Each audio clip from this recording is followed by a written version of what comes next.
परमेश्वर देवता लोगों जय परमेश्वर। यह है अनूप दास जी महाराज का खुद की प्रिंटिंग प्रेस छावनी एरमपुरा में साहब के प्रसिद्ध किया। लाखों हजारों करोड़ों रुपया खर्च करके प्रेस ला के इस किताब को अपने तौर पर बना के संसार में जाहिर किया है, क्योंकि उनको पूरे हिंदुस्तान जितनी भी प्रेसें थी तो वो सब बनियों की थी और बनियों की प्रेस पे कोई भरोसा नहीं था। और जो खम्बाटा लैंड में जो प्रेस है वो भी हिंदुस्तान के सौदागर बनियों की भी है। तो भाइयों, ये जितनी भी भ्रांतियाँ और गलत फहमियाँ भुलाई है, हमको भुलाने के लिए भुलाई थी। चलो खैर, देर से आई दुरुस्त आई।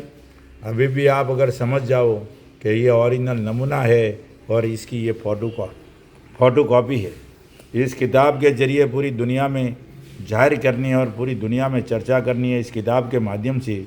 तो दोस्तों, अभी भी देर नहीं है, काम जल्दी से जल्दी हो जाएगा, वरना हम लोग अभी भी अपने घर में ही उलझते रहेंगे, कुछ नहीं होगा।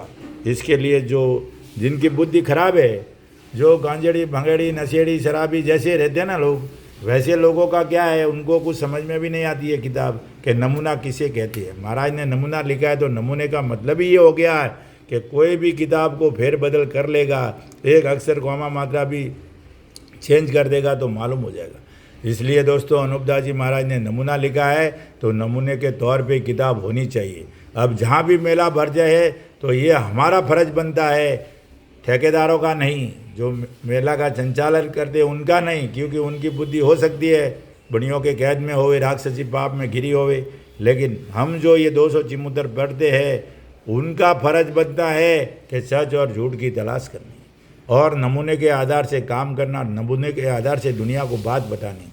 अगर नमूने के आधार से ये बात आज दिन बताई होती तो कब का पाप छूट जाता भाइयों।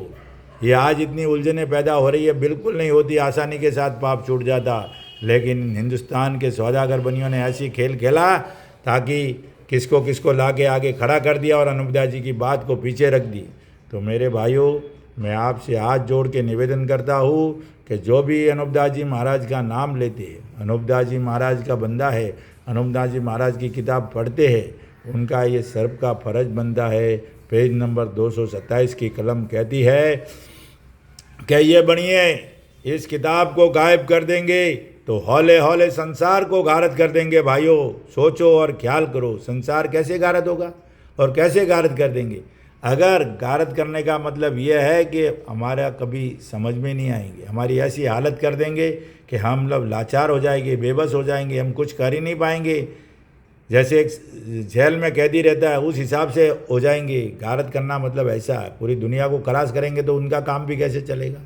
इसलिए भाइयों, इस नमूने के आधार से चलना है और इंसान के बनियों का ये तो कर्तव्य कई कई तौर से कैसे कैसे फेरेंगे।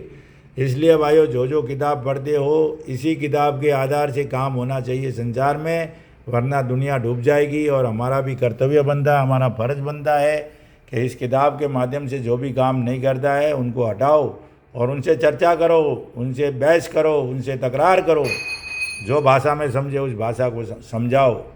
इसलिए भाइयों, ये किताब अनूप दास जी महाराज की है और गायब होने का मतलब इस किताब में एक भी लाइन उल्टी सीधी गलत कर दी तो वो किताब समझो गायब हो गई है। और इन्होंने तो 756 पेज में हजारों गलती कर दी है, किसमें 15 लाइन नहीं है, किसमें 15 लाइन वापस डाल दी है, संसार का संसार कर दिया है।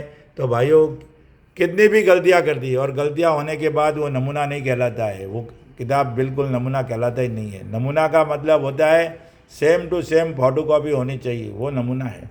तो मेरे भाइयों, अगर इस किताब को, ये किताब अगर गायब हो गई, मिलावट हो गई तो हौले हौले संसार घारत हो जाएगा। और जिसने अभी छपाई है 200 चिमुद्र पेज भी डुप्लीकेट छपाई है, वो भी गुनहगार है। और मगनाराम जी है और भी कई लोग हैं, जितने जगत थे, वो खंडेलवाल है, ये सब कुदरत के गुनहगार है। भाइयों, इस किताब को पीछे रखने के लिए किताब छपाई है, जल्दी से जल्दी उस किताब को पानी में डाल दो और ओरिजिनल किताब नमूने के आधार पे आ जाओ, वरना तुम मालिक के गुनहगार कहलाओगे।